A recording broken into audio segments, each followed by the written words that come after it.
청국장 같아요. 다음날 생각나는 느낌? 왠지 내 세상이 여기인 것 같은. 칭찬과 비난 사이에서 뭔가 게임을 끄고 나면 생각이 나는데 현실 같아. 하는 와중에는 화가 나요. 현실 아. 같아서. 트리플 A는 사회 전반에 던지는 메시지이기도 합니다. 어허. 전 사회적으로 굉장한 영향력을 줄 수 있다는 사실을 알게 되면 아. 의무로도 받아들인다는 어. 거죠. 우리가 좀 무시를 당하는 입장을 오래 받아온 게 있어요. 오락이나 처하는 놈들 뭐. 야 오락실 좀 그만 가. 네. 게이머에 대한 어떤 멸시. 근데 거기서 디톨트 비커뮤을 딱 갖고 와서 아 DBU. 네, 그때 우리 게이머들은 뽕이 찹니다. 그렇죠. 와. 이것이 게임이다. 근데 그 교영님, GTA는 네. 어떤 영향을 주나요, 사회에? GTA는 저는 굉장히 그 분야의 대표작이라고 생각을 하는데 오. 선한 영향력. 선한 행동이 아예 없는데요. 선한 행동이 아예 없잖아요. 아 약간 반면 교사인가요? 네.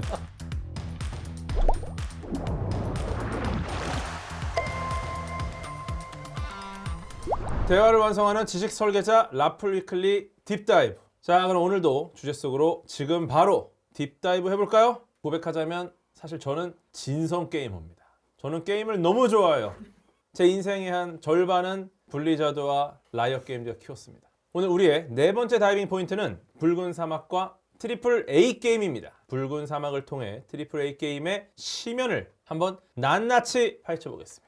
또 두 분의 전문가분을 모셨습니다. 지금 표정부터 아무 동요가 없는 게 역시 전문가답습니다. 네, 안녕하세요. 저는 게임을 정말 사랑하는 남자, 네. 게임 딥다이버 테스터 훈입니다. 반갑습니다. 반갑습니다. 게임의 본질을 탐구하고 연구하는 게임 딥다이버 이경혁입니다.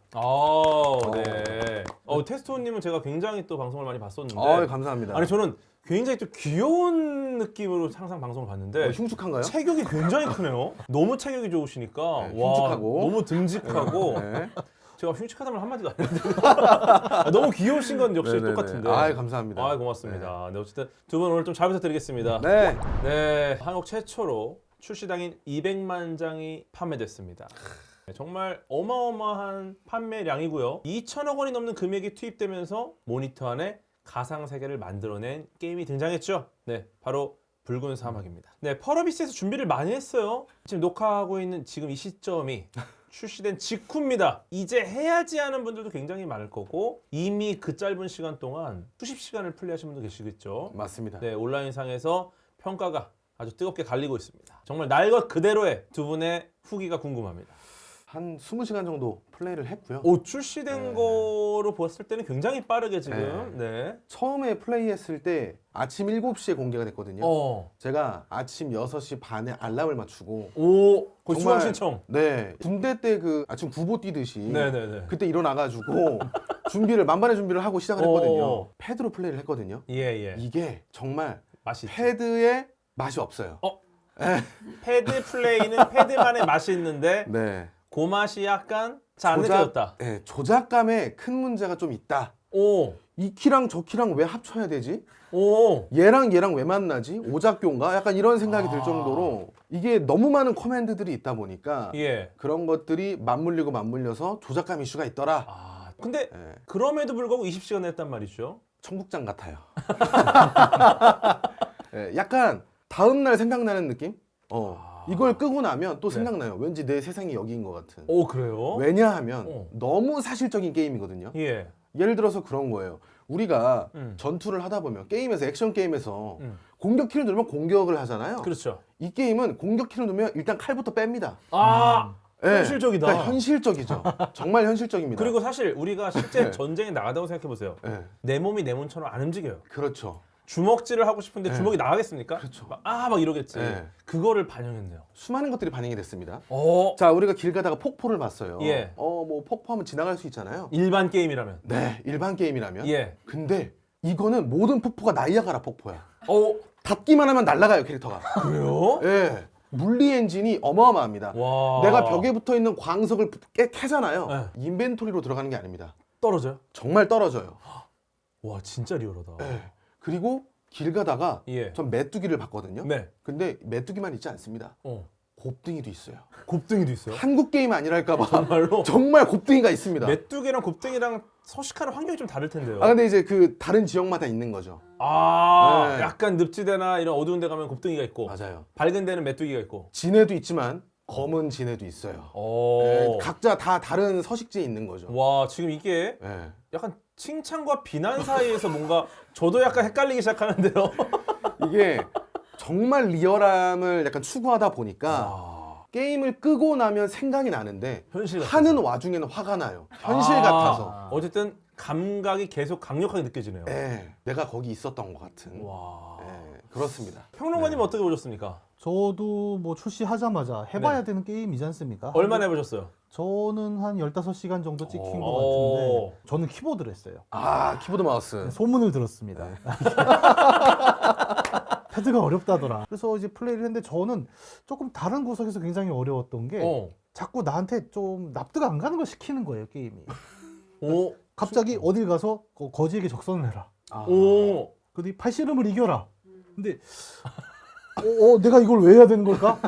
이게 다 복선 아닐까요? 그러니까 이게 계속 기대가 되는 것도 결말에. 있는 거죠. 예. 아, 이러다가- 팔씨름까지요? 이 모든 게 거대한 기어를 돌리는 행위. 네. 아. 그러니까 이걸 나중에 마지막에 무슨 문을 이렇게 여는 걸 수도 그러니까 있고. 이걸 안 했던 사람은 못 여는 거야. 예. 야, 이걸로? 반전.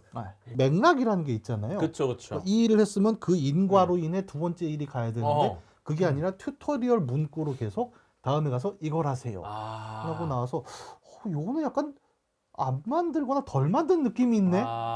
하지만 제가 어디 가서 얘기를 하지 않는 이유는 저는 그래도 국산 게임이 오랫동안 고생해서 나왔는데 예. 그래도 또 뭔가 뒤에 가면 더 있겠지 어허. 라고 거기까지 플레이를 하고 지금 온 상태인 거죠. 예. 그래도 여기서는 또 얘기를 해주셨어요. 네. 정말 어디 가서도 말하지 않지만 여기서는 지금 말씀해 주셨습니다. 네, 귀한 고견을 또. 아, 그러니까요. 네, 그렇습니다. 지금은 아직 조금 채울 부분이 많아져 있는 것 같다. 네. 채울 부분을 좀 많이 담아놓은 거죠 지금. 네, 비워놓은 겁니다. 여러분의 콘텐츠 방황을 끝낼 고감도 위클리 큐레이션 매거진. 지금 라이프 플러스 앱을 다운로드 받고 더 행복한 콘텐츠 라이프를 즐겨보세요. 우리나라의 게임 산업이 너무 발전을 하고 야 이제 국산 게임 치고는 잘 만들었다 이런 평가는 이제 우리나라 국내 기업들이 원하지 않습니다. 정말 원하는 평가 그냥 게임으로 봤을 때 이건 압도적이고 세계 시장에 먹힌다 이런 것들인데 평론가님 보시기에 해외 어떤 게임들과 비교했을 때 붉은 사막만의 어떤 승부수가 있었나요? 뭐 한국과 게임에 대해 해외에서 느끼는 걸 아주 간단히 표현하면 이런 게 있습니다. 페이커로 대표되는 한국 게임 정말 잘함, 게임을 정말 잘하는데 뭐 딱히 뭐가 나오는지 모르겠다 이런 뉘앙스가 좀 있긴 한데 한국이 가장 잘 만드는 분야는 있거든요. 모바일 기반 캐주얼하고 MMORPG 쪽은 굉장히 잘 만들어요. 그렇죠. 다만 그게 이제 글로벌로 나가지 않고 내수에 많이 이제 집중되는 경향이 있다 보니 아무래도 이런 갭이 좀 나오는데 붉은 사막이 어쨌든 트리플 A를 이제 자칭을 하고 글로벌로 나가겠다라고 했을 때 저는 딱 그걸 본 거예요. 이 게임 실제 나온 걸 보니 우리가 MMORPG에서 쌓아온 공력을 트리플 A로 한번 옮겨 심어보겠다라는 포부는 되게 느껴진 거죠. 그 강점을 갖고 트리플 A로 가겠다라는 선언을 했다라고 저는 생각을 했습니다. 우리가 제일 잘하는 걸로다가 한번 시도해보자. 네. 근데 뭐 저희 딥다이브의 특징이긴 한데 트리플 A가 지금 뭔지 모르십니다 시청자분들이. 요거를 좀 정리를 중간쯤 해요 원래. 트리플 A 게임 우리 테스터님 생각하는 트리플 A 게임의 요소 정의 안 되면 어떤 게 있을까요? 저는 그렇게 생각해요. 결국에는 이 게임 산업이 계속 커지지 않습니까? 네. 그리고 많은 인원들이 투입이 되다 보니까 좀 더 규모에 대한 이야기를 할 때 트리플 A 게임이라고 얘기를 하는 것 같아요. 이 게임이 잘 만들고 못 만들고 뭐 재미없고의 문제가 아니라 좀 더 많은 자본이 투여되고 그리고 좀 더 많은 인원이 투입이 됐을 때 트리플 A 게임이다 라고 좀 얘기를 하는 것 같고요. 요즘 그래서 이제 게임계에 이런 신조어가 생겼는데 트리플 I라고 해서 트리플 I? 인디 게임인데 잘 만든 게임은 트리플 I라고 합니다. 예산이 좀 많이 들어가나요? 인디 게임인데도? 아니죠. 예산이 많이 예산이 들어가는 적게 게 아니라 들어가잖아요. 그렇죠. 비교적 적은 인원에 적은 금액이 들어가지만 웰메이드인 거죠. 저는 요거를 그냥 개인적으로 봤을 때는 기대치 아닌가? 그렇게 이런 볼 수 생각을 있겠네요. 해봤어요. 붉은 사막 같은 경우도 기대치가 어마어마하잖아요. 트리플 A가 기대치라고 말씀하신 부분이 굉장히 정확한 지적이에요. 그래요? 자, 우리가 그 소위 말하는 문화 콘텐츠에서 굉장히 많은 비용을 써서 많은 고객에게 가는 거를 보통은 영화 같은 데는 블록버스터라고 표현을 해요. 그럼 게임도 처음엔 블록버스터 게임 아니야라고 얘기할 수 있는데 얘는 왜 트리플 A라고 부를까는 재밌는 질문이잖아요. 근데 트리플 A라는 용어가 이제 미국에서 많이 쓰이는 부분은 그 원조로서의 언어는 금융, 채권, 신용 언어죠. 그 정육점에도 있지 않나요? 투뿔이라고.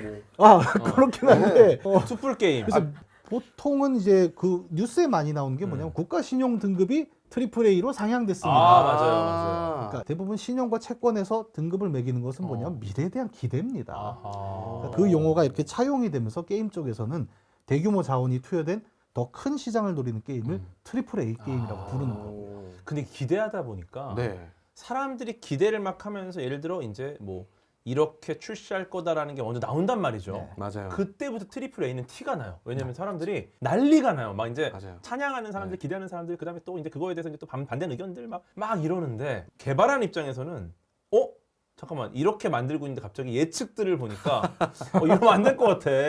그래서 기간이 계속 늘어나는 경우도 꽤 있습니다. 이 트리플 A 게임 같은 경우가 이렇게 좀 계속 기대감 때문에 늘어나는 것 말고도 좀 오래 걸리는 이유가 있나요? 보통은 근데 많이 게이머들이 겪으신 게 뭐냐면 2025년 출시! 또 연기되었습니다. 굉장히 많이 보실 겁니다. 이젠 믿질 않아요. 뭐 GTA도 지금 뭐 올해 11월이다 얘기하지만 GTA는 뭐 저 학생 때부터 나온다고. 네, 늘 그런 식인데 이게 이제 특히 이 지연에서 굉장히 많이 들어간 게 뭐냐면 폴리싱 단계거든요. 그러니까 게임이 다 만들어지긴 했어요. 근데 우리 왜 SNL 같은 데서 GTA 할 때 뭐 이렇게 걷는 거 맞아요, 있죠. 맞아요. 이런 거 하나하나가 어색해 보일 때 야 이거 좀 잡았으면 좋겠는데 라고 하면 이거는 게임 설계의 문제가 아니에요. 최종적으로 나온 거를 조금씩 고쳐 나가야 되지 않습니까? 근데 걸음걸이 하나 고쳤더니 신발이 안 맞아요. 발이 땅에 파고들어요. 여기 돌면은 이상한데요. 그러니까 이제 한도 끝도 없이 길어지는 소위 말하는 후반 작업이 굉장히 길어지는 문제가 하나가 있고 그보다 좀 더 근원적인 거라면 애초에 대자본이 들어간다는 건 뭐냐면 사람이 그만큼 들어간다는 거예요. 그렇죠. 사람이 늘면 관리 조직이 늘게 되고 맞아요. 행정 비용이 계속 시간으로 들어가게 돼요. 그래서 500명 넘어가기 시작하면서부터는 이게 이제 일정이 컨트롤이 안 된 상황이 있죠. 그래서 게임 규모가 커질수록 개발 기간은 기하급수적으로 좀 늘어나는 경향은 있는 거예요. 뭐 이런 얘기도 있습니다. 기성품 엔진을 그냥 썼으면 진작 출시했을 게임인데 자체 엔진을 굳이 고집을 하다가 어쩌면 좀 개발이 늘어난 거 아니냐. 이번에 좀 붉은 사막이 그렇지 않습니까? 펄어비스 게임사 얘기를 좀 해야 될 것 같은데 여기 이제 현재 의장으로 계신 원래 이제 대표셨던 김대일 대표님께서 좀 친분 있으신가요? 아니요. 그럼 편하게 좀 제가 알고 있는 이제 지식인 거죠. 네, 좋습니다. 그분의 이제 일대기를 보자면 원래 이제 R2라는 게임을 개발하시다가 헤드까지 가시고 그 다음에 또 다른 뭐 C9 이런 게임으로 또 약간 어느 정도 흥행을 내시고 그쵸. 스타 개발자가 되셨단 말이에요. 맞아요. 근데 그 다음에 이대로는 내가 원하는 게임을 못 만들겠다 해서 만드신 게 펄어비스라고 저는 알고 있어요. 나만의 어떤 독자적인 세계를 만들자. 그래서 그 시작이 검은 사막이었거든요. 근데 이 검은 사막을 만드실 때 이거 우리가 로얄티 문제도 있고 그리고 내가 생각하는 게임을 만들 수가 없겠다 해서 만든 게 현재 붉은 사막에도 접목된 블랙스페이스 엔진입니다. 그러니까 첫 게임부터 본인이 만든 엔진으로 하겠다라고 시작된 거다 보니까 이게 조금 시간이 오래 걸리지 않았을까 이런 생각이 드는 거죠. 이게 자체 엔진 같은 경우는 사실 굉장히 어려운 도전이잖아요. 그렇죠. 테스터님이 굿즈를 만들어. 테스터훈 얼굴을 딱 넣어도 티셔츠를 만든단 말이에요. 제가 이거 하는 거죠. 십자수 해가지고. 근데 이거를 맞아 공장이 없는데 그냥 티셔츠 공장을 세워야겠어. 네네. 이거랑 똑같은 거란 말이에요. 그렇죠. 아예 어떤 엔진의 경우엔 비유를 하자면 목화밭에서 목화부터 까야 됩니다. 맞아. 그렇죠. 야 섬유부터 문제야. 엔진이란 거를 잘 모르시는 분들을 위해 설명을 드리면 예를 들어 소위 말하는 점프했다가 떨어지는 동작 하나도 있잖아요. 엔진이 없으면 이 가속도를 제가 다 그려야 되는 거예요. 맞아요. 근데 이 중력 가속도가 엔진을 사면 그 안에 물건을 떨어뜨린다라고 하면은 알아서 그 가속도를 구현해 주는 거잖아요. 그렇죠. 처음에는 이제 이런 물리 엔진에서 시작해서 기왕이면 사람 인형이나 뼈대도 우리가 다 만들어 드릴게요. 땅도 우리가 해드릴 수 있어요. 이렇게 덧붙으면서 이제 종합 엔진의 형태로 나오게 됐고 오늘날은 이제 그 엔진의 양대 산맥이라고 하죠. 유니티와 얼리얼 이 양대 산맥의 엔진을 많이 쓰는데 많이 한 사람들은 이거 유니티네 알아요. 딱 보면 알아요. 스타일이 있습니다. 맞아요.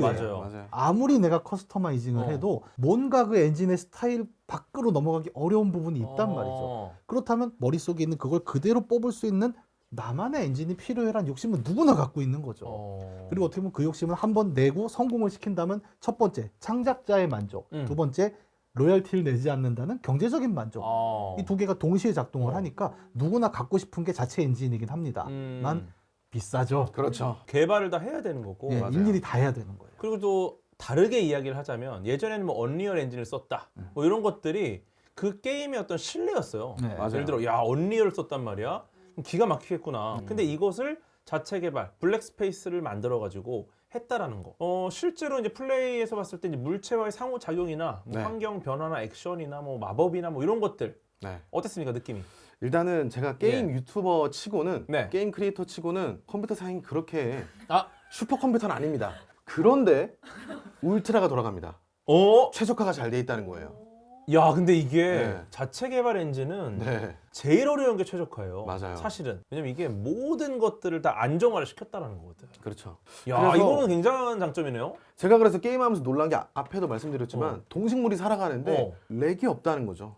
오. 네. 그래서 이거 진짜 이 심리스 오픈월드를 정말 잘 구현해냈구나 라는 거를 확실히 좀 느꼈습니다. 근데 튀는 순간들이 약간 있습니다. 그렇죠. 그러니까 예를 들어 폭포에 닿는데 뿅 하고 튕겨나가면은 어. 현실에서도 그러면 이상하게 생각을 하는데 이거는 핍진성이라고 할까요? 핍진성 중요하죠. 그건 약간 덜 구현된 건 아닌가. 네. 나중에 좀 업데이트를 통해서 좀 보완할 가능성이 있겠죠? 이 붉은 사막이랑 게임을 떠나서 그 네. 엔진 자체를 담당하는 팀이 있으니까 거기서 또 지속적으로 수정해 나가야겠죠. 아하. 인류가 만든 가장 비싼 장난감 혹은 가장 정교한 가상 세계 트리플 A 게임 하면 보통 뭐 발더스 게이트 3, 사이버펑크 2077. 야, 트리플 A 게임을 보는 시선 요즘에 어떻게 좀 느끼고 있나요? 트리플 A 게임은 이제 정말 한국에서도 많이 좀 이제 양지로 올라온 것 같아요. 이전에는 정말 하는 사람만 하는 그런 게 좀 있었던 것 같습니다. 왜냐하면 제 세대 입장에서는 온라인 게임이 좀 더 익숙했거든요. 그렇죠. 라이브 서비스를 하는 온라인 맞아요, 게임들이 맞아요. 좀 더 많았고 친구들끼리의 싸움이 훨씬 더 맞아요. 익숙했고 네, 친구들과의 싸움도 있고 그리고 이제 친구들과 어떤 모험을 하는 협력. RPG 게임도 있고 맞아요. 온라인 커뮤니티에 좀 더 집중된 게임들이 많았는데 아무래도 이제 스팀이라고 하는 어떤 그런 플랫폼이 등장을 하면서 그런 트리플 A 게임의 접근성이 굉장히 좋아졌다라고 생각이 들어요. 그리고 그런 게임을 한두 번 해보니 이거 더 이상 추가 결제 안 해도 되네? 내가 시간만 쓰면 정말 재밌는 게임 계속 할 수 있네. 한 번에 딱 사서 네. 가져오면 맞아요. 내 거다. 그 경험이 1년, 2년, 3년이 지속되면서 이제 정말 많이 대중화가 된 것 같습니다. 네. 어쩌면 트리플 A 게임의 특징이 그냥 주로 싱글 모드잖아요. 맞아요. 나 혼자 즐기는 게임. 그죠. 이 모든 세상이 오직 나를 위해 존재한다. 그리고 이제는 요즘에는 좀 소유하려는 게 강해요. 맞아요. 그러니까 내 거라는 개념이 크다 보니까 네. 수집하려고 이렇게 구매하시는 분들도 계신데 그쵸. 사실은 이제 실시간 게임들 같은 경우는 어떻게 보면 수집 개념은 아니잖아요. 맞아요. 패치가 되고 하면은 맞아요. 사라지기도 하고. 이런 부분들도 조금 이렇게 영향을 주는 것 같고요. 네. 돌을 왜 모으겠습니까? 그렇죠. 돌을 뭐 이걸 던지려고 모으나요 우리가? 근데 그 있으면 좋거든요 그냥. 네, 그렇죠. 일단 특가 세일하면 하나 사놓는 거예요. 특가 세일할 때 들어가는 거예요. 내일 모레 내가 하지 않을까? 맞아요. 네. 그 유명한 거 있지 않습니까? 요즘은 게임을 사서 안 한다. 예, 옛날에는 사서 본다. 예, 스팀에 그래서 도전 과제 중에 게임을 몇 개 갖고 있습니다. 도전 과제도 맞아. 있지 않습니까? 맞아. 진짜 안 하는 게임도 막 사놓고 야 500개 찍었어. 1000개 찍었어. 이러고 있는 거예요. 저는 사실 좋아하는 게임 회사의 게임이 나오면은 네. 사요. 그냥 그냥 응원. 네. 팬심이네요. 예, 저는 사실 제가 1인칭 액션을 못 해요. 네. 3D 멀미가 너무 심해갖고. 근데 나오면 사요. 감사의 표시. 고맙습니다. 네, 이런 느낌이죠. 트리플 A에 대해서 뭐 산업적으로도 얘기를 했고 뭐 네. 유명한 게임 이렇게 얘기를 했지만 한편으로 조금 이제 정의를 해보면 애초에 게임이라는 거는 저는 뭐라고 생각하냐면 자각몽이라고 생각을 해요. 자각몽. 예. 오. 루시드 드림이라고 하잖아요. 예, 그래서 예. 꿈인데 내가 그 안에서 뭔가 할 수 있는 것들이 굉장히 자유로워지는. 그리고 사실 모든 매체가 궁극적으로 바라는 거는 매체를 통해서 루시드 드림을 재현하는 거라고 와, 생각을 해요. 자각몽이라는 표현 너무 좋다. 그러니까요. 근데 게임이 딱 그렇잖아요. 그렇죠, 그렇죠. 내가 상상한 어떤 세계 안에서 내가 그 안에서 뭔가 상호작용할 수 있는 그런 것들을 만들어내는 것이 이제 게임이고 이게 현실이 아니라는 것도 알고 있고. 알고 있지 않습니까? 자각몽. 이거 손바닥 안 뚫리는 거 그렇죠. 봤으니까. 팽이 한번 돌려보고 파란 약이네요. 그러네요. 비싼 게 만드는 파란 약이겠죠. 근데 그러면 이 많은 돈을 어디에다 쓰는가가 이제 트리플 A의 문화적 의미가 되는 거죠. 그러네요. 다른 문화, 다른 시민들에게도 가 닿는 영향력을 발휘하는 경우가 저는 트리플 A라고 보는 게 와, 그런 게 있어요, 또. 예를 들어서 예. 뭐 스타크래프트의 경우에는 네. 개그 콘서트의 밈으로 활용이 되거나 뭐 우리 홍진호가 이의 아이콘으로 돌거나 이런 것들이 있었습니다. 제가 강연할 때도 비유를 많이 하거든요. 비유를 많이 하죠. 예. 그러니까 우리의 일상 문화 코드로 들어와 버리잖아요. 그러네요. 얘기 많이 됐던 사이버펑크 2077, 뭐 초반엔 좀 문제가 있었습니다만 그 게임이 던졌던 미래 자본주의에 대한 문제점들, 신자유주의가 극단적으로 갔을 때 터질 수 있는 문제들은 결국 우리 사회가 계속 곱씹는 얘기로 간단 말이에요. 그렇죠. 트리플 A는 사회 전반에 던지는 메시지이기도 합니다. 메타포가 있는 거네요. 네. 그럼 저는 궁금한 게 트리플 A 게임을 만들다 보니까 야, 이 정도의 규모면은 어떤 철학과 사회적인 메시지를 던지는 게 맞지 않나 이렇게 돼서 가는 건지 만들다 보니까 이제 트리플 A 게임이 된 건지. 예를 들어 저는 90년대 이제 서태지와 아이들을 가끔 생각을 합니다. 네. 1집에서는 난 알아요라는 노래를 했고 네. 2집에서는 하여가를 보여주죠. 근데 3집에서는 교실이 대화를 꺼내옵니다. 맞아요, 맞아요. 왜 그랬을까요?라는 생각을 해보는 거죠. 3집과 4집은 갑자기 사회적인 얘기를 해요. 컴백홈하고. 왜냐하면 이 트리플 A도 마찬가지지만 내가 만든 컨텐츠가 전 사회적으로 굉장한 영향력을 줄 수 있다는 사실을 알게 되면 일종의 의무로도 받아들인다는 거죠. 결국 이 경험이 세상 사람들에게 어떤 영향을 미치지? 그럼 거기서 어쨌든 우리는 세상에 도움이 되는 메시지를 던지는 거기도 하거든요. 어떤 선한 영향력을 끼쳐야 되니까 약간 그 책임감 때문에 우리는 이걸 담아야 된다. 그리고 게임 같은 경우에 그게 더 도드라지는 게 뭐냐면 우리가 좀 무시를 당하는 입장을 오래 받아온 게 있어요. 그러니까 이 오락이나 처하는 놈들 뭐부터 해갖고 야, 오락실 좀 그만 가. 이 게이머에 대한 어떤 멸시. 근데 거기서 정말 대자본을 들여서 너무나 아름다운 소위 말하는 이 바닥의 대표작을 만들어냈습니다. 얘가 이제 게이머들이 갖고 가서 얘기하는 거예요. 야, 우리 게임을 무시해? 이런 게 있어. 근데 예를 들어 디트로이트 비컴 휴먼을 딱 갖고 와서 DBU. 네. 이거는 미국 흑인 노예 탈출의 이야기잖아. 이걸 끌고 오잖아요. 그때 우리 게이머들은 뽕이 찹니다. 그렇죠. 이것이 게임이다. 어떤 우리들의 어떤 이 자부심. 우리 자체의 정체성이기도 한 거고. 근데 그 경영님, 그러면은 혹시 GTA는 어떤 영향을 주나요, 사회에? GTA는 저는 굉장히 그 분야의 대표작이라고 생각을 하는 게 선한 영향력. 선한 행동이 아예 없는데요. 선한 행동이 아예 없잖아요. 약간 반면교사인가요? 피카레스크죠. 부조리극이잖아요, 잘 보면. 어찌 보면 블랙 코미디 같은. 거기 제일 재밌는 게 GTA 5에 보면 뭐 나옵니까? 그 페이스북 CEO 패러디한 캐릭터 나오죠. 맞아요. 라이프 인베이전. 약간 경각심을 주는 부분이 있다는 거네요. 블랙 코미디로 계속 이 부조리한 세상에 대한 모습들을 적나라하게 까주잖아요. 그게 단순히 이제 스토리만 그런 게 아니라 이 게임은 되게 재밌는 역할들을 많이 하는데 예를 들어 우리 운전하면서 우와 트리플 A가 아니면 못 만드는 도시지 않습니까? 맞아요. 어느 정도냐면 우리가 보통 게임에서 어디 갈 때 미니맵 보면서 막 지도 보면서 GTA는 그냥 표지판 보고 갈 수 있어요. 맞아요. 맞아요. 라디오도 틀고. 제가 정말 놀란 건 제가 한 재작년에 그 산타모니카를 갔었거든요.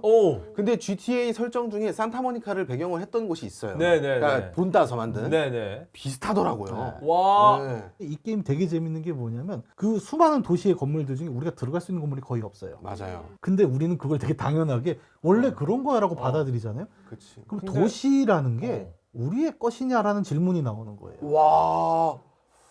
거기까지. 근데 원래 아무 건물이나 못 들어가지 않습니까? 못 들어가잖아요. 이 현실이야. 근데 그럼 차는 그냥 타도 되는 거고? 차는 그냥 타도 되는 거고. 차는 그냥 경찰차도 그냥 뺐던데요. 그거는 이제 부조리극의 영역으로 들어가는 건데. 소화 좀 부숴도 되고. 근데 이런 해석이라면은 좋은 거는 현실적이다. 그러니까 안 좋은 건 부조리극이면 지금 저희 게이머한테 무슨 말씀하시는 굉장히 훌륭한 해석이네요. 그렇죠. 그러니까 현실을 베이스로 해서 부조리극이라는 이 두 개가 섞여 있는 게 GTA. 해석이 기가 막힌데요. 진짜요. 빨려 들어가요. 프라이드가 생기네요. GTA조차도.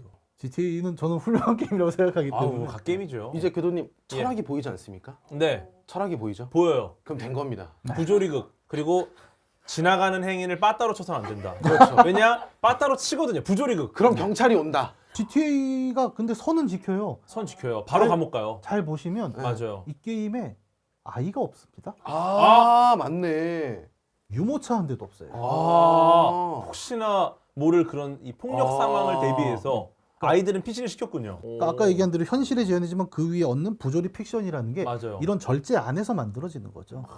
또 경찰이 굉장히 강력하기도 하고요. 뭐 나중에는 거의 무서운 게 나오지 않습니까? 너무 무서워요. 맞아요. 여러분의 콘텐츠 방황을 끝낼 고감도 위클리 큐레이션 매거진. 지금 라이프 플러스 앱을 다운로드 받고 더 행복한 콘텐츠 라이프를 즐겨보세요. 어떤 철학적 사회적 메시지를 트리플 A 게임이 담아야 된다는 이야기를 많이 해주셨는데 실제로 이제 메시지에 대해서 이게 뭐 교육도 아니고 뭘 메시지를 담아서 나를 가리키려고 하느냐 사실 뭐 나는 그냥 즐기러 온 건데 이런 견해들도 있거든요. 어떻게 보세요? 반드시 다뤄야 된다라고 말씀드린 건 아닙니다. 다만 대표 매체잖아요. 아니 저도 둠 좋아합니다. 둠에 무슨 메시지가 있죠. 악마를 때려잡자. 권선징악. 예, 네. 좋은 의미죠. 네. 뭐 스트리트 파이터 좋아합니다. 거기서 우리가 무슨 메시지를 찾겠습니까? 하지만 게임이라는 매체가 사실 그 서름이 좀 있잖아요. 약간 그렇죠. 그동안 좀 멸시받기도 하고. 근데 네. 그런 걸 넘어서서 우리가 문화 매체로서 광화문 광장에 세울 수 있는 어떤 게임이 되려면 우리도 인간의 삶과 사회를 비추는 거울로서 기능한다. 대자본이 들어갈수록 트리플 A는 어느 정도 좀 갖춰줘야 되는 소양이다라고 생각은 하는 거죠. 테스터님 의견 어떠세요? 이게 게임을 정말 모르는 친구들 아니면 게임을 가끔 하는 친구들도 트리플 A 게임이 나오면 저한테 물어보거든요. 어쨌든 좀 더 대내적으로 보이는 게임이다 보니까 메시지가 있으면 확실히 좀 더 좀 근사한 것 같아요. 예. 어쩌면 이 진성 게이머로서 야, 왜 가르치려 들어? 재밌으면 됐지. 그럴 수 있는데 제가 봤을 때 세상은 두 종류로 나뉘어요. 그러니까 어떤 것이든 내가 배울 게 있다고 생각하는 사람과 네가 감히 나를 가르치려 들어? 라고 생각하는 사람과 그러면 사실 배울 게 없을 수도 있어요. 근데 그런 곳에서 우리가 야, 이런 걸 배울 수 있구나 라고 느낄 수 있고 어쩌면은 가르치려 드는 거를 야, 가르치려 들지 마. 우리가 이제 이 둘 중에 어떤 선택을 할 것인가는 이제 개인에게 달려 있는 거죠. 근데 제가 봤을 때는 어쨌거나 게임 산업에는 도움이 된다는 겁니다. 그런 행위들을 우리가 부정적으로 볼 필요 없다. 어쨌든 게임 산업이 성장하고 더 재밌는 게임을 즐기게 된다는 게 우리한테는 중요하잖아요. 그렇죠. 네, 이렇게 좀 정리할 수 있을 것 같습니다. 이제 한번 BM 모델에 대한 이야기를 해보겠습니다. 네, 이 부분이 사실은 굉장히 또 고민이 많아요. 또 계속 게임이 만들어진 원동력 아니겠습니까? 이번에 붉은 사막이 69.99달러에 네, 정가를 선택했습니다. 이 의미가 뭘까? 일단 제 생각에는 많은 게임사들이 이 온라인 라이브 서비스는 피로감이 장난이 아니다라는 걸 알게 된 것 같아요. 아하. 결국에 많은 게이머들도 예. 이제는 절여졌거든요.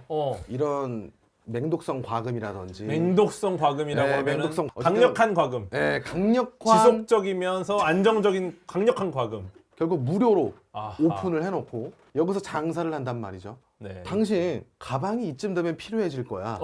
가방 4칸에 얼마에 팔게.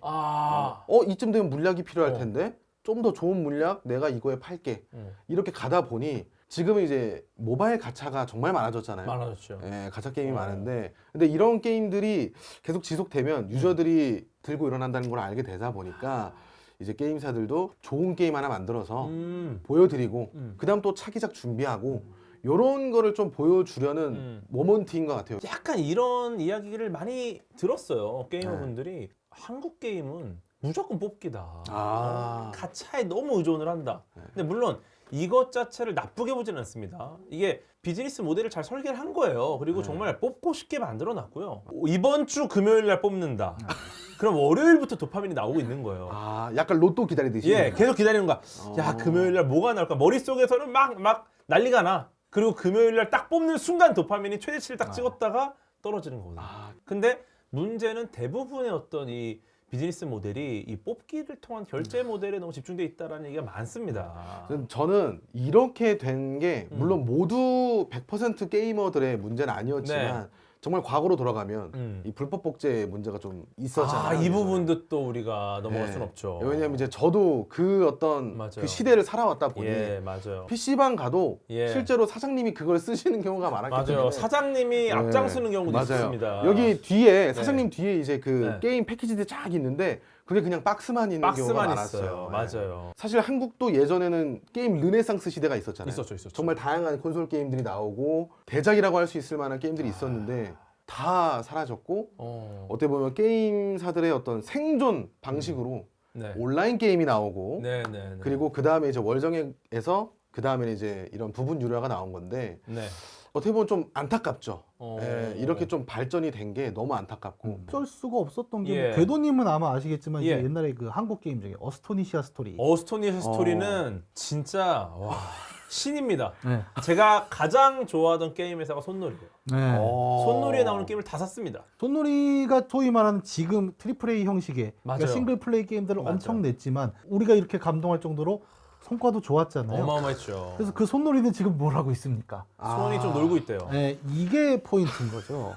그러니까 뭐 아까 불법 복제 말씀도 네. 하셨고 네. 그렇지만은 한국에서는 이제 그런 문제도 있어요. 콘솔이나 이런 것들이 서구권에 비하면 굉장히 우리는 점유율이 낮은 편이거든요. 아, 맞아요. 그러니까 우리나라가 지난번에 그 닌텐도 스위치 출시 이후로 이제 한 4% 정도 됐고 그 전에 2%였습니다. 전체 게임 점유율 중에. 아. 그러니까 애초에 이게 콘솔을 많이 하질 않는 거예요. 아, 이건 왜 그런지 궁금해요. 아 이거 차이가 굉장히 큽니다. 이거 왜 그럴까요? 얘기가 길어지는데 약간 오. 최초의 게임은 아케이드로 나와요. 예. 동전 투입식 오락실에서. 그렇죠. 요거. 예, 1972년 퐁이 나오면서 이제 상업용 게임이 시작이 되는데 이거를 보고 이제 다른 게임 회사들이 집에다 이걸 놓을 수는 없냐 기계가. 가정용. 예, 이 맥락이 어디서 나오냐면 주크박스가 원래 바에 있었잖아요. 바에 있었죠. 네. 근데 이거를 개인화하면서 우리가 표현한 전축이라는 어허. 그걸로 들어오게 되는 과정이 예. 가게에 있던 게임기는 왜 집으로 못 들어와 고민을 하다가 근데 집에 텔레비전이라는 모니터 디스플레이가 있잖아. 예. 해서 가정용으로 들어오게 되는 이제 콘솔 시대가 열리게 되는 그렇죠. 게 근데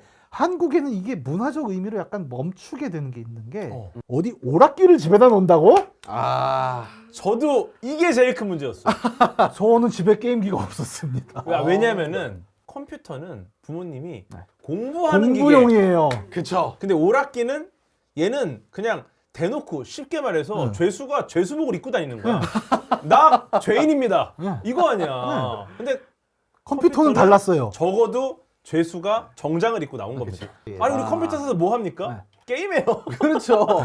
더 좋은 게임기인 거죠. 그러니까요. 당시에 그래서 그 한국이 이제 베른 협약에 가입이 안 돼서 저작권이 거의 정리가 안 되던 시기였는데 대부분의 게임 유통이 어떻게 됐냐면 컴퓨터 학원을 가면 야 저 학원 가면은 페르시아의 왕자를 준대. 맞아. 야, 디스크에 담아서. 예. 선생님이 복사해 준다더라. 그렇죠. 예. 거기 가면 이게 돌아 막 이렇게 돌았단 말이에요. 맞아. 네. 그래서 한국 게임은 콘솔이 아니라 PC로 잡혀요. 맞아. 이용자도 PC, 생산자도 PC. 이러니까 어쩌면 트리플 A 게임이 진입하기가 쉽진 않았겠네요. 맞아요. 근데 저는 개인적으로 그런 트리플 A 게임이 유통되는 그 활로를 딱 스팀이 만들어줬다. 그 물론 이제는 에픽 게임즈라든지 이런 게임 뭐 플랫폼이 다양하게 생겼고. 야 이거는 그럼 우리나라 입장에서는 이제 트리플 A 게임들이 좀 우리나라에서 꽤 반응을 일으킬 수 있는 상황이 된 거고. 맞아요. 말씀하신 닌텐도 스위치 같은 경우도 약간 그 지표를 보여주는 거죠. 많이 보여줬고. 그동안 우리가 참았다. 예. 그러니까 게임계에서 트리플 A라고 하지만 아까 얘기한 대로 콘솔 게임의 비중을 보면 한국에서 그럼 그 가장 많이 팔렸다는 트리플 A가 게이머 빅게임을 가리지 않고 전 인구로 보면 그렇게 점유율이 높지도 않다는 거잖아요. 인프라 측면에서도 또 차이가 있는 게 대자본을 들여서 비싸게 만드는 고급 게임이잖아요. 그렇죠. 파인다이닝이라고도 볼 수 있을 겁니다. 예를 들어 이 파인다이닝도 사실은 굉장히 대중적이지 않았었는데 그렇죠. 어떤 뭐 흑백요리사는 어떤 계기를 통해서 지금 굉장히 대중화가 됐지 않습니까? 예. 그렇죠. 그러면 트리플 A 게임이라는 이 장르도 어쩌면 어떤 계기를 통해서 엄청나게 대중화가 될 수 있는 거 아닐까요? 근데 아무래도 인프라가 말씀하신 대로 구체적으로 만들어져야 네. 이게 좀 할 수 있다 보니까 게다가 요새는 또 환율 문제 때문에 게이밍 PC를 맞추려면은 오히려 가성비 라인으로 콘솔이 약간 또 각광받는 오히려 그런 콘솔이 되게 뜨고 있죠. 맞아요. 네. 콘솔은 당분간 한 향후 4, 5년간 이제 차세대 콘솔 나오기 전까지는 한국에서는 점유율이 굉장히 올라갈 거라는 예상들을 많이 하고 계세요. 오히려. 예. 근데 이 콘솔이란 걸 사볼까라고 마음을 먹게 되는 게임을 안 해본 사람들이 보게 되는 게 뭐냐? 대표작으로서의 트리플 A 게임들인 거죠. 뭐가 그렇죠. 있느냐? 예. 예를 들어서 젤다 시리즈 때문에 스위치를 사야 된다. 그렇죠. 이런 게 있잖아요. 네. 맞아요. 근데 스위치 2 같은 경우도 처음에는 너무 오버스펙이다. 어떻게 휴대용 게임가 이렇게 비싸고 이렇게 성능을 높여놨느냐 했는데 시간이 지나니까 그 가격에 그 정도 스펙을 산다고? 굉장한 가성비 어떤 콘솔이 됐어요. 맞아요. 그죠? 근데 어쨌든 우리나라 같은 경우가 이렇게 이 수익 모델을 가져갈 수밖에 없는 게 이러한 어떤 한계가 있었다라는 건데 그래도 트리플 A 게임을 만들 수 있다라는 거는 그쪽도 꽤 희망적인 어떤 시장이 있다라는 거 아니겠습니까? 말 그대로 희망일 수도 있는 게 돈을 많이 내서 이기는 게임에 익숙해진 사람들이 늙어가기 시작을 해요. 40에 시작했잖아요. 지금 환갑 되셨습니다. 예. 이제 자신의 가처분 소득이 정점에서 찍고 내려가기 시작하는 시대가 됐죠. 그게 첫 번째. 이게 경쟁이 너무 심해서 이제는 카니발레이제이션이 일어납니다. 비슷한 게임들 너무 많잖아요. 맞아요. 그리고 또 잘 되는 게임 뭐 신규 서버 오픈 이러면 또 글로 다 몰려가는 거 맞아요. 거기서 이제 1등 한번 해보려고. 그러니까 시기가 딱 정해져 있는 것 같아요. 근데 이제 내수가 꽉 찼다는 판단을 게임사들도 하는 거예요. 더 이상 여기서 뭐 내봐야 우리 회사의 전작에서 다 넘어가는 거 아니야? 이런 상황이 되면 결국 우리가 바라볼 건 어디냐? 수출이다. 근데 수출을 하려고 게임 도는 걸 봤더니 게임은 생각보다 선진국 매체거든요. 안정된 전기와 두터운 인터넷 인프라가 없으면 돌지를 못합니다. 그러네. 근데 해외 애들은 다 PC 콘솔 싱글 플레이가 엄청 팔리네. 그러면 해외 진출의 전략은 어디로 가느냐?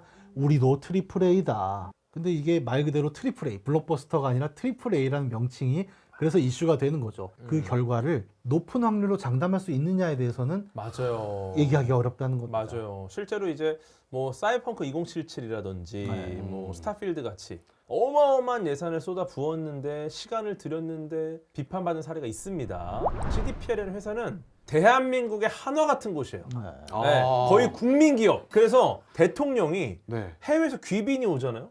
CDPR 신작 게임을 선물로 줘요.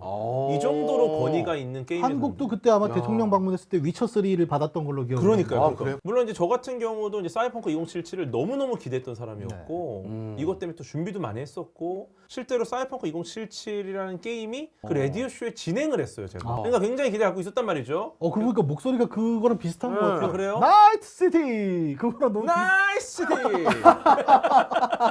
그때 이제 막 그 어떤 사전에 정보 제공되는 정보들 있잖아요. 너무 신기한 거야. 이런 것들이 다 반영이 된다고? 이게 정말 가능한가? 이러면서 막 재밌게 했는데 뚜껑을 딱 열었더니 갑자기 벽을 뚫고 다니고 화면이 어두워지고 너무 충격적인. 근데 그러고 나서 제가 너무 큰 상처를 받고 있다가 최근에 닌텐도 스위치 2로 사펑 77을 접했습니다. 나왔죠. 실행을 시켰는데 그때 내가 하던 이야기가 다 들어가 있어.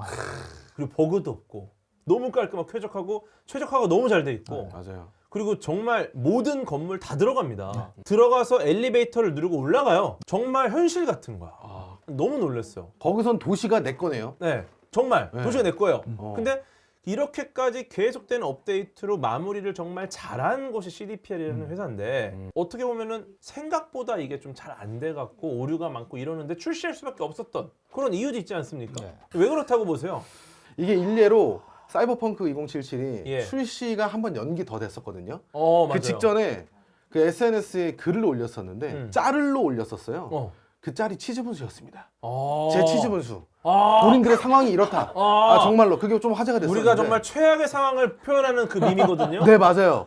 본인들 상황이 이렇다고 그렇게 올렸었어요. 역시나 게임도 아니나 다를까 그 상황이었던 건데 나중에 이제 회복이 된 거죠. 어쩌면 그럼 선택인가 보다. 이 상황이 딱 돼서 지금 이 상황에서 출시를 해서 버그로 욕을 먹을지 그렇죠. 미뤘다고 해서 욕을 먹을지 둘 중에 뭐가 더 덜 욕을 먹을까?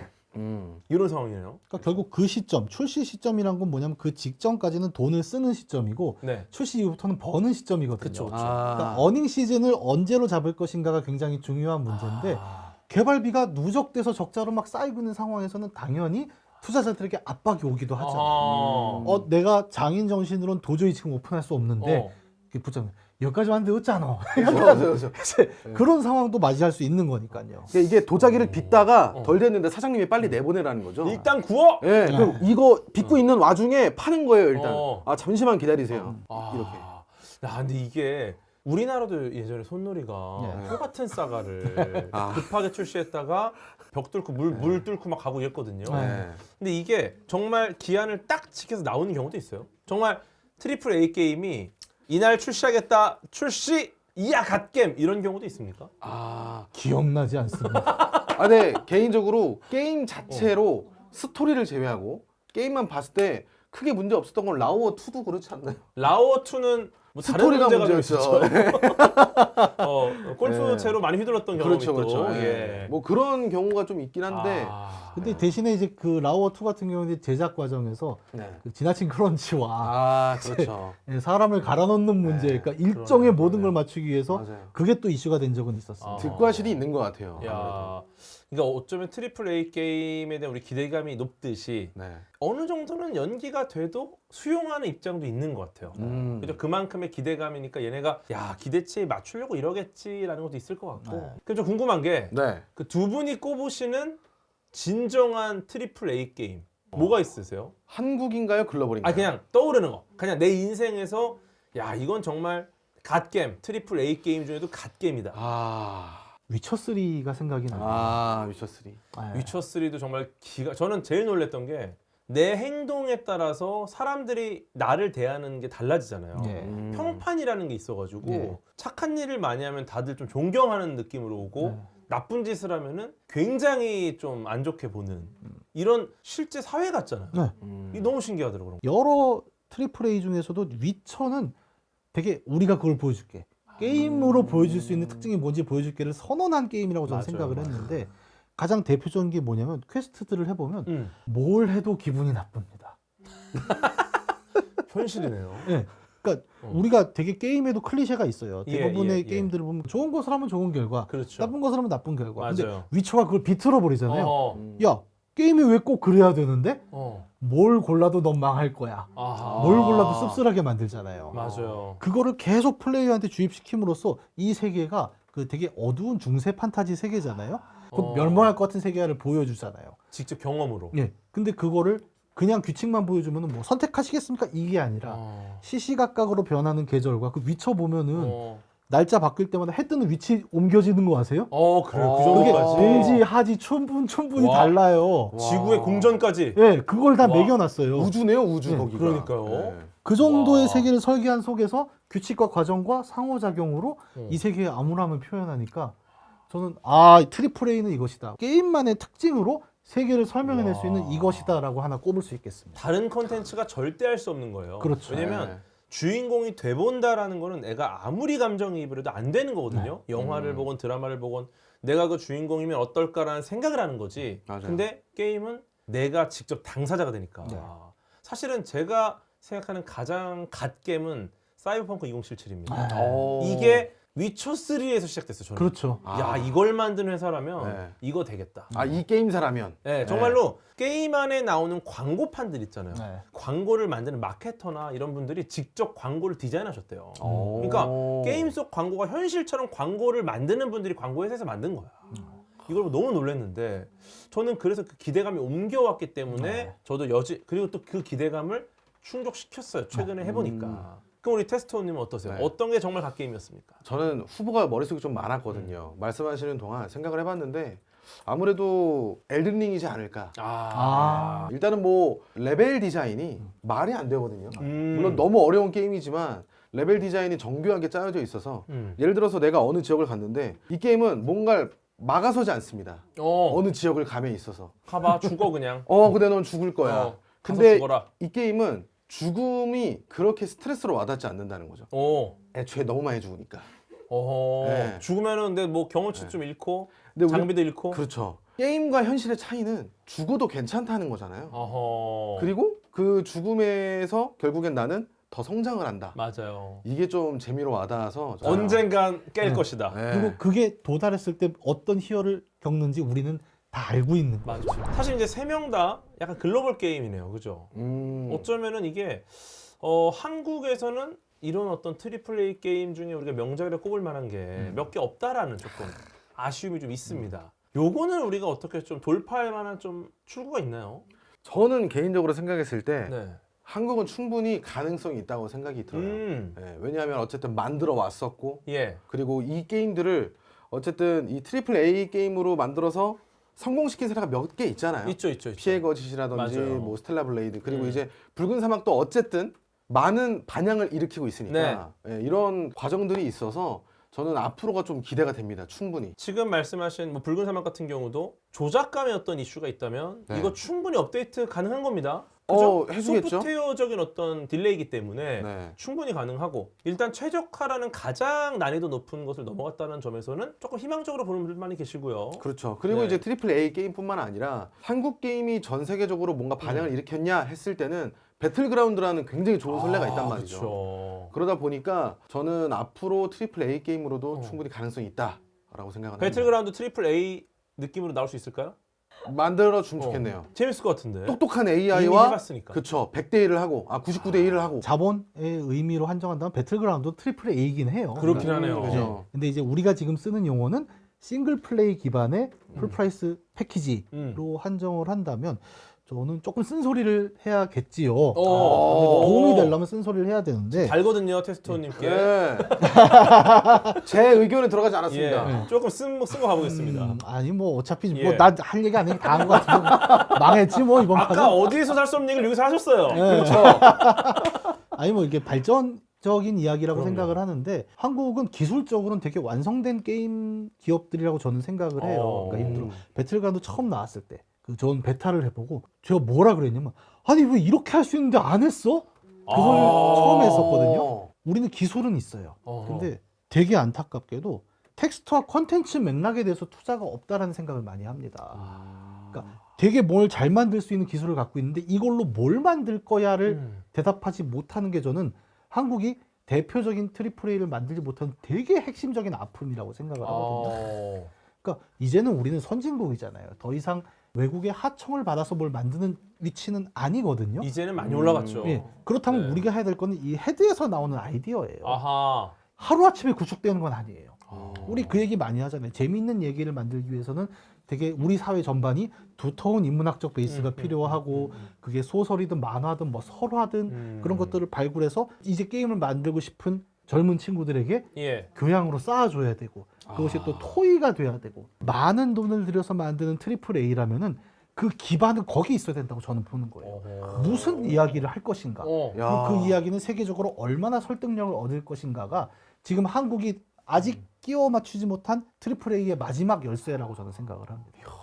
야, 그럼 여러 가지 생각이 좀 드는데 과거에 이제 우리 해외 위대한 어떤 게임 회사들을 보면은 정말 천재 개발자분들이 계셨어요. 예. 그들의 이름을 따서 이제 만들어지는 게임들도 있을 정도로 예. 어떤 천재 등장으로 이게 우리나라가 한 퀀텀 점프를 할 수 있을지 아. 아니면은 넥슨이라든지 거대한 기업들이 있습니다. 예. 그죠? 이런 기업들에서 저는 좀 개인적으로 너무 안전하게 가고 있다는 생각이 좀 있거든요. 이들이 약간 리스크를 크게 안고 한번 가보자 가지 않은 길을 그랬을 때 어떤 점프가 있을지 이 두 가지 중에 어느 측면이 더 좀 확률이 높아 보이는지 궁금해요. 천재는 항상 후행지수다라고 얘기를 많이 해요. 그러니까 좋은 인프라가 세팅이 되고 좋은 자본이 갖춰졌을 때 그때 비로소 천재라는 이름으로 결과가 나오는 것이지 천재가 선도하지는 않는다고 생각은 하는 거죠. 문명에 보면 위인이 나올 때 네. 위인이 나오는 게 아니라 점수가 세팅이 되고 환경이 되면 위인이 나오거든요. 약간 그 맥락으로 본다는 거고 그래서 천재가 등장한다는 걸 부정하는 것이 아니라 예. 한국에서 트리플 A로 대성공을 한다면 반드시 천재가 나올 겁니다. 하지만 그 천재는 사회가 만드는 천재일 확률이 높다는 거죠. 그리고 천재가 나와도 천재가 역량을 발휘할 수 있으려면 그 사회가 기반이 돼야 된다. 그렇죠. 말씀하신 대로 회사들이 당연히 자기네도 해외에 나가서 트리플 A를 하고 싶죠. 근데 임원은 계약직입니다. 전년도 실적에 따라서 내년도 계약이 좀 달라지는 부분이 있어요. 정말 잘 나가는 천재는 자기 회사를 차려서 난 안 잘리고 내가 하고 싶은 걸 쭉 밀어낼 수 있는 가능성도 있다는 겁니다. 그렇죠. 해외에서 그렇게 하듯이. 예, 예를 들어 발더스 게이트 3가 어떻게 나왔는지 생각해 볼 필요가 있는 거죠. 그 양반은 천재과잖아요. 그리고 자기가 펀딩을 받아서 7년인가를 개발해서 만든 거고요. 그러면 또 우리 시청하시는 우리 대기업 홍보 관계자분들이 전화를 하시겠지만 과연 대기업이 트리플 A를 만들 수 있다고 생각하는 것도 어떻게 클리셰 아닌가 이런 의문을 생각해 볼 필요도 있다는 겁니다. 야, 그래도 저는 인프라가 갖춰진 건 대기업이 유리하기 때문에 네. 좀 기대해 볼 만할 것 같은데. 그런 움직임이 사실 이제 민트로켓이라고 하는 넥슨의 자회사가 예. 물론 이제 뭐 트리플 A 게임은 아닙니다만 트리플 I 같은 움직임을 그쵸. 보이고 있지 않나. 네, 데이브 더 맞아요. 다이브라든지. 예를 들어 3, 4번정되는 트리플 A는 아니라고 하죠. 그렇죠. 하지만 누가 봐도 이건 트리플 A 그렇죠, 느낌이거든요. 그렇죠. 예. 거기도 자체 투자를 받아서 몇 년간 개발하는 거지 않습니까? 이런 방식도 좀 생각해 볼 필요가 네. 있고 또 하나 우리가 참고해 볼 만한 게 이제 영화와의 비교예요. 이 둘이 좀 비슷해요. 그냥 대자본을 들여놓고 어떻게 망할지 모르겠다라는 이 공포가 있다는 게 긍정적으로 어떤 게 잘 될지 모르겠다. 예, 정말 뭐가 잘 될지 모르지 않습니까? 어떤 게 망할지 모르겠다 예. 그러면 좀 너무 근데 슬퍼지니까. 되게 비슷한 산업 구조임에도 불구하고 네. 기업 구조가 되게 다른 게 영화는 그 하나의 영화가 제작될 때 그 특수 법인이 생깁니다. 이 영화에 대한 법인이 생기고 거기에 투자사가 대기업이 투자사로서 펀딩을 하는 구조죠. 게임은 되게 재밌는 게 게임 단위로 뭐 특수법인이 생겼다 헤어지는 게 아니라 대기업이 스튜디오를 두고 게임을 만드는 구조로 돼 있지 않습니까? 현재. 그렇죠. 이 차이는 되게 크다고 봐요, 저는. 그러니까 대기업 입장에서는 이 리스크를 감당 못 하잖아요. 하나 이렇게 잔뜩 투자를 했다가 무너지면 우리 회사 전체가 날아가는 거죠. 영화랑 차이점이 여기 있는 거예요. 꽤 튼튼한 어떤 관계를 갖고 있기 예. 때문에 오히려 예, 영화는 특수법이니까 이게 망해도 투자사는 자기 투자한 원금만큼을 털고 손해보고 빠지고 망하지 않아요. 근데 게임은 조금 다르지 않습니까? 그러면 우리가 한국에서 좀 대자본을 투여해서 대표작을 낼 수 있는 방안이 뭘까 생각할 때 우리는 게임 제작이라는 스튜디오 개념을 어떻게 좀 진흥하는 게 좋은가? 이 고민은 특히 이제 정부나 네. 이런 쪽에서 조금 더 생각해야 될 문제가 아닌가 싶습니다. 대형 게임 회사랑도 이제 콜라보를 한 경우가 꽤 있는데 그때부터 네. 말씀드리는 게 리스크를 안으려는 정도로 생각하지 말고 아예 절대 만들어서는 안 되는 게임을 만든다고 생각해라. 야. 네. 어쨌든 대기업 입장에서는 리스크를 안아보자로는 절대 돌파구가 안 나와요. 절대 만들면 안 되는 게임. 이런 게임은 나와서는 안 돼. 거기서 시작해야 된다. 이런 말씀 많이 드리는데 네, 좋은 어떤 또 자양분이 되기를 소망합니다. 그렇죠. 네. 그럼 마지막으로 네. 올해 안에 출시 예정인 트리플 A 기대작 혹시 어떤 게 있으십니까?